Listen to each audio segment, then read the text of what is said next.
With me now in the studio is a man that helps make dreams come true. It's Andrew Hazen, and he is with Angel Doe Ventures. Welcome to the show. Thank you. Thank you for having me. That's really what you do now, you know. I am an angel. You are an angel. How does one become an angel? Walk us through the steps. You weren't always an angel. No. I mean, I don't know how much time we have today, but it was a very long, laborious process, but through hard work, perseverance, never giving up, and having people believe in me. And I was very fortunate to not sell my company once, but sell the same company twice. And being financially fortunate, now I'm able to help others as I always wanted to do, and now have the beauty of time and financial wherewithal to be able to do that. So I'm helping other people take their dreams, believe in themselves, take a leap of faith, and follow through with what they want to do. Incredible, absolutely incredible. Now, the company that you had was IT related. Yes. Right? Is that the company that you sold twice? Yes, I had an internet marketing company on Long Island called Prime Visibility. Started it in 1998, grew it from myself to about 75 people, and was really fortunate to make the Inc. list of fastest growing companies in both 2007 and 2008. And how did you celebrate that? Did you and your wife go out to dinner? Like, how did you, like, when you knew that, oh my goodness, like here I am, this young man from Long Island, you know, and you struggled, you went through a lot of challenges yourself coming up. Sure. When all of a sudden, this big, major Inc. magazine is like, boom, there you are. How did that feel to you, and how did you celebrate? I mean, you can't really put a word on how it felt. I mean, it was, elation, utopia, another world altogether. But, just knowing that the financial security is there. I have 3 boys that 11, 9, and 6, Spencer, Dylan, and Oliver. Knowing that they'll be taken care of and whatnot is a great thing. So we celebrated, I waited for my lawyer. He told me to go home and kiss my wife. I kept hitting refresh on chase.com to make sure that the money hit. When I saw the money actually hit, I left the office and we celebrated, but it's an amazing feeling. So someone like yourself, when you hit it big, you could have just, gone off to Fiji and lived in a hut and been happily ever after, but you didn't. No. How did you find? Me. Yeah, I do know you. So how did you find that voice in yourself and said, you know what, I don't want to do that. I want to help others achieve that. Yeah, I think that voice has always been speaking. It's just I didn't have the ability to be able, the freedom to be able to take my time during the day. I mean, time is our most valuable commodity. So whether you're Andrew Hazen, Donald Trump, or Robert Kiyosaki, or Donna Drake, there's 24 hours in the day.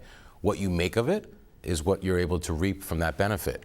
So I've always wanted to be able to help these other companies, and now that I'm able to do so, it's very rewarding. But it's a lot of hard work. People think it's easy and it's a glorious life, but it comes with a lot of hard work, as you know. You're still working as hard almost, right? That's what I have to say. Those that really know me, it doesn't matter how much money's in the bank. This to me is not work. I wake up, I figure which business I want to work on. I joined a law firm on Long Island, Ruskin, Moscow, Faltashek. I became of counsel, so I'm also an attorney.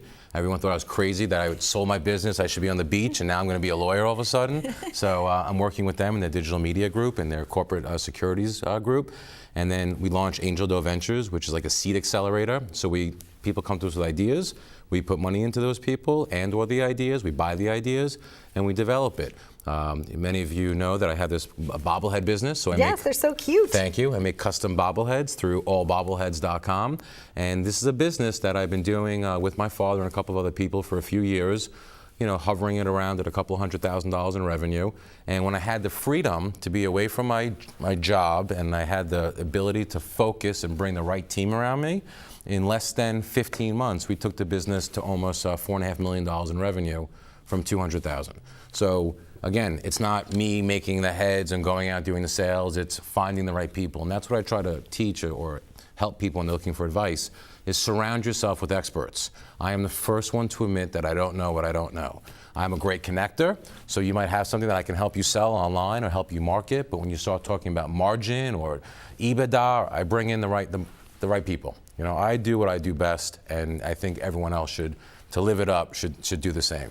I love the way that you're living it up. And it's very much like my Live It Up family here, as you can tell. Like, I can't run the cameras, I can't do what Corey does, I can't direct, I can't do any of the skills. It takes an entire team of like 60 people here today, just so that we can sit here and have this conversation. And I'm so grateful to all the people that, are surrounding me. So it's like you said, surround yourself with experts, people that know what you don't know, and move the ball forward. But here you are, you know how to finance things. You know how to make, that monetary kind of contribution. For instance, if somebody comes to you with an idea, how can they best prepare for that first meeting with you? Great question. What should they do? Great question. being in semi-retirement, because I've been so busy, we actually have recently launched Launchpad Long Island, a 12,000 square foot business accelerator and co-working space in Mineola. And my partner, Rich Foster, and myself have committed $250,000 of our own money to invest in startups. So we opened in early February. We already have 50 plus applications of Long Island entrepreneurs looking for capital. And I have found, to be honest, that a lot of people coming, their pitches are horrible. Okay. You know, so I've been working through an organization I started. It's called listartups.org. So we help. I started about 4 months ago. We have 196 members. And the goal is to simply help startups, what they need to know. And our last startup meeting was on the art of the pitch. So I went over with the individuals in the room, you know, get up for early. You know, we invest in the entrepreneur, not necessarily the business. We're betting on the jockey, not the horse. So tell us who you are. Don't give me this whole pitch, and at the end, tell me how you're going to convert sun, photosynthesis into cleaning water, but I don't know that you're a PhD from Harvard or what your network is like. So it's important to, get that hook into somebody. Keep it concise.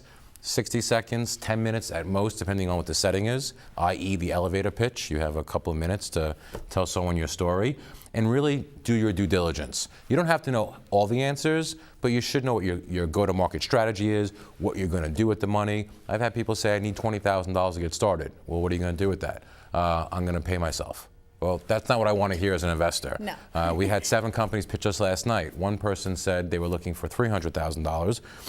They said once they had the money, they were going to build a nice, healthy company. So I said, excuse me, as an investor, what's my exit? It's great that you have a nice, healthy company, but how am I going to see a return on the investment? So you have to have a little bit more business acumen and really figure out how you can leverage. You made an interesting comment. It's not just about money. Money is useful, but it's also about strategic partnerships. So growing up, on Long Island and working as a young child in one of the Bagel Boss locations, Bagel Boss is a close friend, and I've worked there through undergrad and law school and after law school. And I've seen, as an internet marketer, I've seen a Wine of the Month Club, Cheese of the Month Club, Fruit of the Month Club, Cigar of the Month Club. And I've always thought to myself, especially going to law school in Michigan, and when my parents would ship me New York bagels, they were like, so yummy. Like crack. I mean, they were smelling the toaster. Where is that? Where can we get it? Who's got it? Go to Andrew's apartment. And essentially, I decided I wanted to launch Bagel of the Month Club because it doesn't exist. Every other industry has an of the month club. So in July, we launched Bagel of the Month Club. We already have over 6,000 orders throughout the country that we're shipping bagels made by Bagel Boss. And the reason why I bring this up is I didn't have to go buy a mixer, an oven, build a store, learn the secret recipes. I've got a true partner who I trust. I know when they say they've got it covered, they can do it. We ran a Groupon, and we took in a few thousand orders in 2 days, and they were able to deliver, hundreds and hundreds of dozens of bagels every day, shipping from Atlanta to San Francisco. And it's really, heartwarming to see that, you have an idea. That's what I love. I like taking an idea and seeing it in reality. And many people have grandiose plans of running a $100 million company, thousands of employees. And quite honestly, I think I like to take something from nothing or creation or idea and get it to like $10 to $15 million in revenue. Once I started having more than 75 employees and investors and people to answer to, that was out of my comfort zone, which I'm not saying I don't like to be out of my comfort zone, because I do, but my own enjoyment is taking something from nothing to that range. And then there are other people that thrive on taking something from 10 million and growing it to $200 million. And that's when you pass that baton right off. I'm happy to do so. Happy to do so. And then it all becomes, again, a dream becomes a reality once you have vision that you implement with action. Absolutely. And that's the key thing, implement. Yes. Because most people don't implement. They just have the idea. Dreamers and doers. That's right. You've heard it right here from Andrew Hazen. If you've got an idea, know who to pitch it to, but know who the catcher is so that your pitch is geared right to them. Thank you so much. I loved having you here. So enjoyable. Appreciate it. Stay tuned for more on Live It Up. Yay, little mini Andrew.